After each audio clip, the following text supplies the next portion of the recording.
Ég heiti Haukur Már og höfundur bókarinnar Staðreyndirnar. Þetta skáldsaga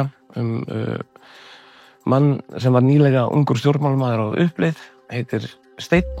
Sá frami hans fór út hrúfur eftir skandal í heilbrigðiskerfinu, en honum var þetta starfi sem skrifstofustjóra nýrrar stofnunar á staðreyndarsviði upplýsingastofu. Upplýsingastofu ætlað að berjast gegn upplýsingaóreiðu og helsta verkefni Steins uppbygging gagnagrunns yfir áreiðanlegar staðreyndir, eins konar staðreyndir með eins konar ríkisábyrgð. Og það starf og það verkefni sækist ágætlega.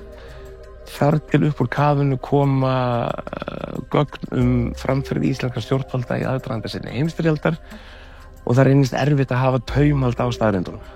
Sumum kemur það kannski á óvart en öðrum ekki, það hefur ekki verið neitt leyndarmál út af fyrir sig þó að sé ekki haft hátt það heldur að ungur maður sem gerður á lögreglustjóra í Reykjavík snemma í ársbyrjun 1940.